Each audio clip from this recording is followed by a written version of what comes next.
Mental Health, the Up&Up. We're trying to make mental health care clear, helpful, and maybe even fun.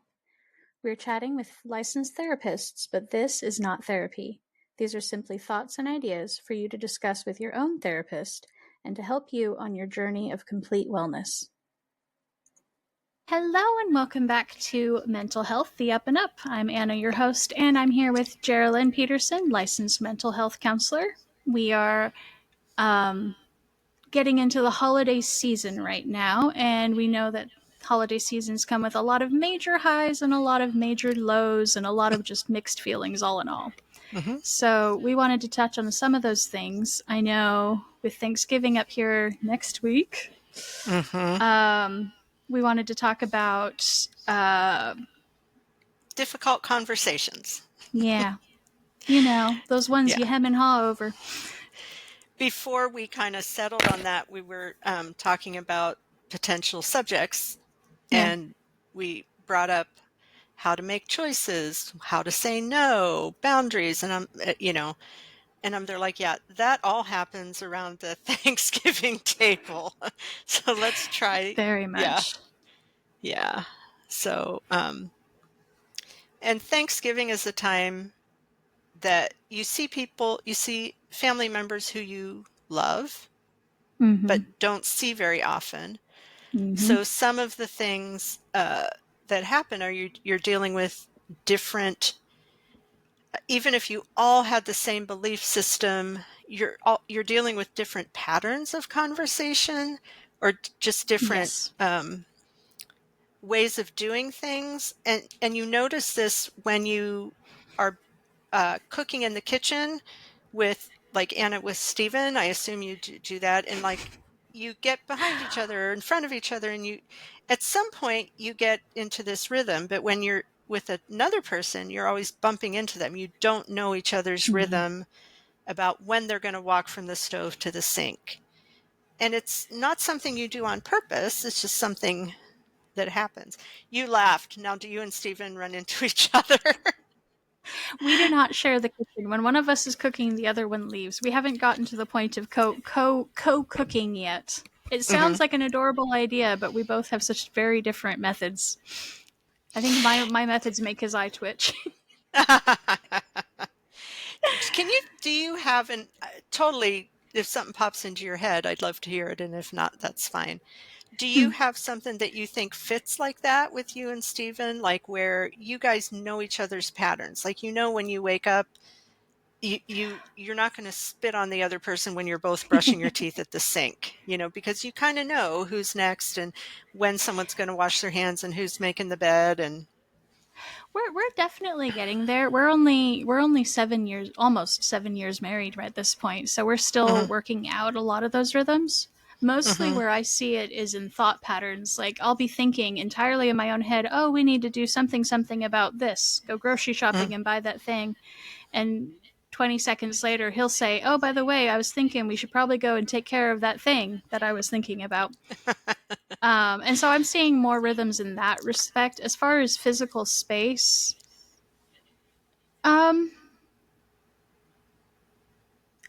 probably driving. Like, we have a pretty set rhythm and habit for whenever we're going out together somewhere, and it's like he comes out and or he holds the door for me, so I go out ahead of him, and he makes sure the door gets locked, and we do this whole thing on the way to the car and little dance. Yeah. Exactly. And at Thanksgiving, I think you're dealing with both of those things. Like, you're dealing with, after you're done eating, do you take your own dishes to the sink? Oh my gosh, do you put them in the dishwasher? Who puts them in the dishwasher? If someone gets up, are you allowed to say, hey, can you grab me some more water while you're up in the kitchen? Those kind of expectations. And again, that's just basic ones around the meal. Then you're also dealing with, how do you bring up disappointments or beliefs or touchy subjects. You're catching each other up on all the things that have happened over the year, and so you're bound to come across politics and religion and education and sports and God knows what else. Yeah, and even, I have a friend, this didn't happen at Thanksgiving, but, she just became a grandmother, like, yesterday. I got a Mm-hmm. picture of people say all babies are cute, but man, this one's cute. But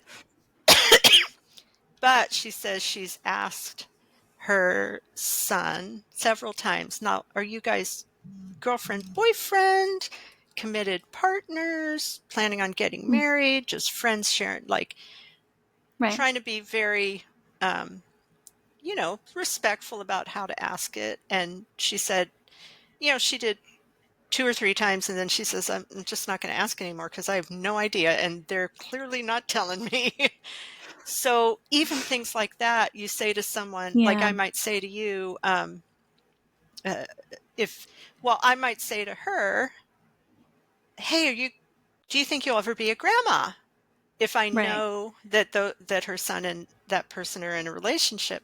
But I wouldn't say that to Aunt Matilda, or whatever. Or, do you have a girlfriend yet? Which is Right. something, or, are you guys getting married yet? Or, um, and again, there's different patterns about when that's kind of appropriate and expected, and when Mm-hmm. that's very invasive and intrusive. So what do you do when you're feeling invaded and intruded upon? Or are we dealing with the other half of that, which is how to know when to not be invasive and intrusive? And I guess that's both can happen. Yeah. So my my favorite strategy for when you're on the side of, I want to hear what's going on in this person's life, but I don't want to embarrass them or make them feel uncomfortable, is Mm-hmm. instead of asking a question, to make a statement, to Mm-hmm. say, Anna, you and Stephen have been together for 7 years. Yep. And then if you guys are planning kids, you say, I know, and our next step is to have kids. And if you're not planning on having kids, then you say, yes, and we're looking for a new rental with more space. Or you say, yeah, and he bugs the hell out of me, and he's sitting right beside me, It or leaves the whatever. conversation open. I like that. Yeah. Or, so, and people are, I think, much more invasive with kids, which I've never understood, because kids don't have the skills or the power position to say, shut up. Yeah. Yeah. My But to uh, say, go ahead. it's a segue. Finish your thought. Yeah. It's just, but to say, you're in middle school now, you Mm-hmm. know, um, you, you changed your hair, Yeah. which is also always a good thing to say when someone gets a haircut, because you never know whether they love it or hate it. So if they, right? So if they get a haircut and you say, that looks wonderful, and they're like, yeah, she cut it way too short. And I asked for this, and so you just say, you got your hair cut.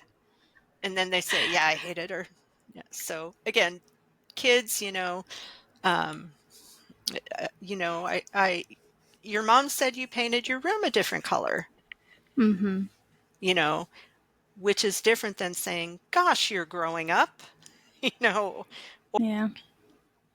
I feel bad on that one because I just the other day ran across a picture of my nieces and nephews when they were, very small, like 3 to Hmm. 5.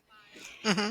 And it's always that I always want to show it to them of, oh, look, you used to be so cute, but I know how exhausting it is to be told that 50 million times by all of the Yeah. family. Aren't And you so tall? yes, I think I changed it this time to, oh my gosh, all these kids are almost grown-ups right now, or something like Yeah. that. But still, Yeah. it's, yeah. Yeah. No, my crossed fingers before was an anecdote Uh-huh. of one of the last big family Thanksgivings I had with my in-laws, um, where my sister-in-law was pregnant, and great grandpa thought that the kosher thing to the gauche the kosher No, thing that's to do yeah. would be to say, "Oh, you know how that happens, don't you?" But she just kind of like looked embarrassed and annoyed and goes, "Ha, yeah." And I said, "And you're sick of that question, aren't you?" I jumped into the Nice. conversation as a third party. Nice. And I she gave me a true laugh and said, "Yeah, yeah, kind of am." I like that. We didn't talk about the third party uncomfortableness when grandpa said, yeah, Yeah. yeah, Help share the space. yeah, yeah. The I really like that idea because you want to protect the person who feels uncomfortable. You don't want to offend the person who probably doesn't know they're being offensive. Mm-hmm. So yeah, I do like just the statement. You've probably been asked that a lot, or you know, uh, I wonder what you'd like to talk about instead of answering all these questions. Or Yeah. again, changing that to a statement. You probably have things to say instead of just answering questions. Right. So I love that idea of not of stopping that before it gets too big, of just kind of reconfiguring that the conversation. Or Mm-hmm. yeah, I like that. Now I'm thinking all the times that maybe I didn't do that, and now I Mm. feel, I should have done that. I think socially there's a skill there, and I put it in the box of hosting skills where you learn Mm-hmm. how to help people share the space and navigate those uncomfortable things. But I think Mm-hmm. that even just as guests in other people's homes, we can utilize those skills a little bit. And Mm-hmm. I think that's the crux of what we're talking about here is using those skills to help yourself, to help someone Mm-hmm. else, either way. Um, because yay family. Yeah. And actually, yeah, I'd love that hostessing idea, because I think, Anna, you're a good host, which I'm not sure Oh, thank exactly you. how I know that, but yeah. um, but Because I just host you this podcast every week. Sorry. oh my goodness. I think you're a good host because I see you do it every week. um, oh, I think gently calling out what they call the elephant in the living room. Mm, So, saying things like, this is getting really loud, or um, we're sharing a lot of strong opinions, mm-hmm. or family often disagrees. And a lot of the time, if people are um, willing, just saying that will get them to, oh, they're saying I need to choose a different topic, without you Mm-hmm. having to say, please choose a different topic. And if you say politics is a volatile subject, you Mm-hmm. don't have to say, so knock it off, Yeah. you know, or, um, y- you know, kids hear questions all the time. And then you don't have to say, quit grilling this 13-year-old about boyfriends and whether she's gained weight, and yeah, And whether she's decided what she's going to do with the rest of her life at 13 right? already. Yeah. Yes. So a lot of times you don't have to add in that second part of knock it off, or please change that. If you just say what's going on, Mm-hmm. everyone around the table looks uncomfortable. Yeah. I For like being, that. yeah. Yeah. I was just thinking about just making the statement is can be very helpful because like you say, it calls out what's going on, and it's not an in your face, you got to stop this right now, but it's just we're talking politics again. Yeah, that always Hmm. gets us all a little uncomfortable, doesn't it? Hmm. Yeah, and again, most people don't want that. No. They slowly slide into it, but Yep. or most people know that's not the appropriate time. Right. Somewhere they also don't want to cause anxiety or frustration. Hopefully, if you're the target of that, um, Mm-hmm. I actually have ideas, and I'm going to go backwards because I like the more extreme example. Okay. And that is, if you're feeling like the conversation is getting to be one that you're really uncomfortable with, and I'll use your sister-in-law who was pregnant. I'll Yeah. use her as an example. If people kept asking her that and pressuring her and making jokes about how you get pregnant, then she runs away. Mm-hmm. You don't run away from, it's hard to run away from a Thanksgiving table discreetly, Mm-hmm. but everyone immediately responds and drops things if you say, "Oh, got a bloody nose," or "Oh, Mm. got to go to the bathroom." Nobody says, "No, you don't. You're running away." So to find Yeah. something, or just, "I'm going to take my plate over," or "I'm going to go get some more stuffing," or Mm-hmm. "I need to stretch my legs." But some way to just leave, Yeah. leave the conversation. Give yourself an exit clause. Yeah. Oh, I like that. Yeah. So that's kind of like the most extreme. And obviously, if I guess there is a more extreme. If you're really feeling attacked, you do literally leave. Yep. Um, but again, "Oh, I've had enough to eat. I'm going to go sit in the living room." You know, Yeah. I like uh, the bathroom or bloody nose one because that's like a that has enough urgency to it that you can step away really quickly without explaining too much. yeah, And most of the time, nobody's going to follow you unless they're just concerned about you.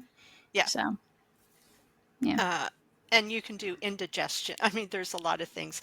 And it is funny. Bloody nose, I think, is the one that gets the quickest, you know, automatic, "Oh, got to stop everything," Yep. even more than "I have to go to the bathroom," which it's just interesting. Yeah.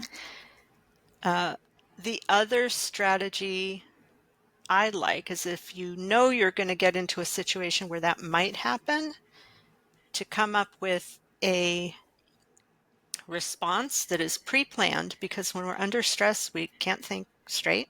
Mm-hmm. That kind of says, "Don't talk to me about that," but not in a way that doesn't hurt the other person. Mm-hmm. So if somebody says, "Oh, uh, oh, you know how that happens yet? You know how people get pregnant?" Uh, but you don't exactly know whether grandpa's going to say that, or whether grandpa's going to say, "Oh, you gained some weight," or whether grandpa's going to say, "How are you guys doing with money? Yeah. You used to be," you don't know which one, but know there's a good possibility grandpa's going to say something.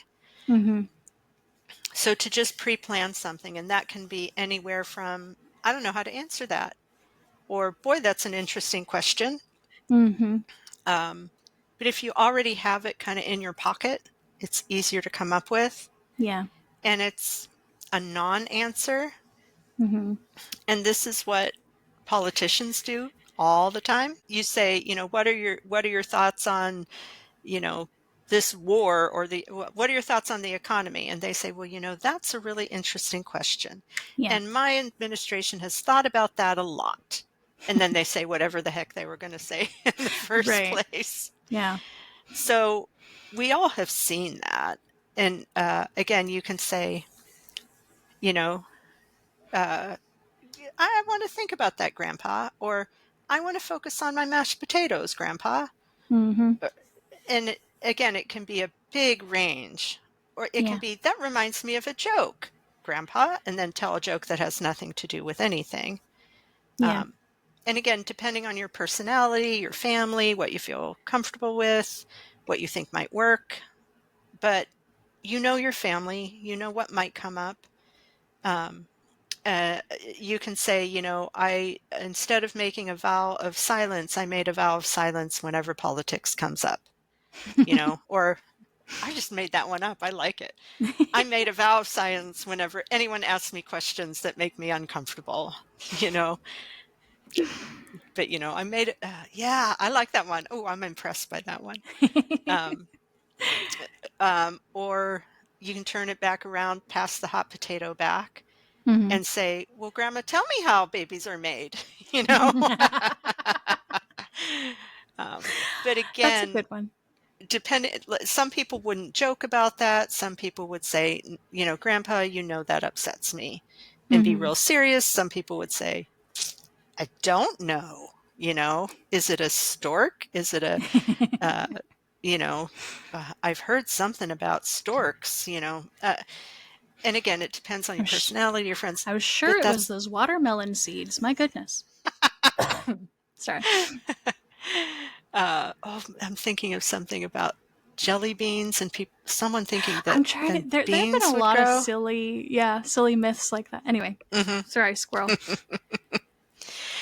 So uh, you run away, have a Mm-hmm. pre-planned thing. Always say, I need to, I need to take a break, or I need to think about that. Basically, in any uncomfortable situation, I think slowing down is the smartest thing to do. Mm. And ironically, it's what we tell kids to do or get mad at kids for not doing. Why did you do that? Didn't you think? What were you Mm-hmm. think?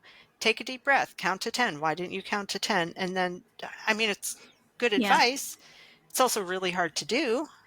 Um, and again, it at Yeah. least helps us, think about what we want to say, or if we want to say anything, um, or distracts the other person, or they turn to someone else. But I don't know if this is true, but I like to think it's true. Mm-hmm. Um, so I'm going to say this like it's true. I have no way of knowing whether it is or not. That's why they put glasses of water when you're testifying in court, or if you're doing a Ah. deposition. And again, I don't know if that was some lawyer's brilliant idea to say, if a question comes up and it upsets you, or you just take a sip of water. You can't drink, you can't talk when you're sipping water. Yeah. It's just another way to pause. You know, I like that one. I actually thought of another one that I've personally used, in that if you know that something might come up like that, but you have an ally, like Mm-hmm. someone else in the family who is also bothered by that, The you buddy can kind of, system helps. yeah, you can kind of make a plan. Either, if you see me feeling uncomfortable, please just, poor grandpa.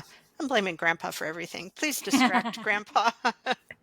Or please do this, um, or even that camaraderie of, you know, right? You know, Just having someone else who can acknowledge the elephant in the room, even if no one else will. yeah. I did this. Boy, I'm trying to think if I can how I can say this. I'll just say this. It was a group of people where there was Mm. one person uh, who many people thought were problematic, Mm. and it wasn't helpful or appropriate to call them out on it every time. It wasn't going to Mm-hmm. work. It wasn't necessary. All that. And me and a ally would look at each other when we saw something rude happening, and also keep count. So Mm. at the end, we would say, how many did you see? 7? I saw 8. And it's not to go over it or anything. It's just kind of made it a little bit of a Yeah. so Reframing it for yourselves. yeah. And again, hopefully most of the people around the holidays are people you care about, even if you don't agree with them about everything. Yeah. So that's a bunch about uncomfortable I conversations. hope some of that gave you guys some encouragement and some strategies for how to navigate next week Uh-huh. and the Yeah. rest of this holiday season. Or All the holidays coming yeah, up. and a lot of uncomfortable situations. Yeah. Yeah. So yeah, we talked about if you're the intruder, if you're the bystander, and if you're the receiver, I guess. I don't know. Receiver. I was going to say Yeah. target, but that sounds very antagonistic. Yeah. Let's not I go was with going to that. say victim. They're like, no, that's not it. Receiver. Grandpa loves you. Right. Receiver's better. So, Yeah. yeah. So, using statements instead of questions. I liked that.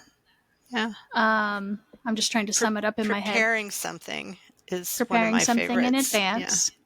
Because we all have Finding, that kind of deer in the headlights thing. Yeah. yes, finding a way to run away.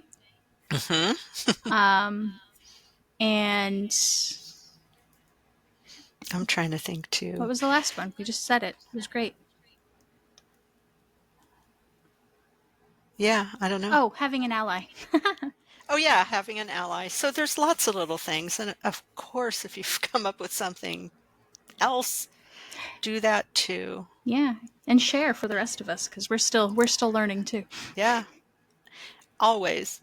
And my biggest message regarding of all those tips and strategies and tricks is get a bottom line. Bottom line, hopefully you love these people. Yeah. Bottom line, nobody's perfect. Bottom line, we all want to enjoy the holidays. So if someone does something that, upsets you or whatever, and you go, bottom line, we're all doing our best. Or Yeah. to kind of remember those things. And hopefully these are people that you love and care about who are also irritating, but you love and care about them. Yeah. So, Well, we hope that you all have a great Thanksgiving. Stay yeah, safe, have good, joyful memories, and navigate those conversations. Happy holidays. happy holidays. For more resources, shop at www.upandupwellness.com and hit that subscribe button. If you are in crisis and struggling right now, the national hotline is 988 and they can help you any time of the day or night.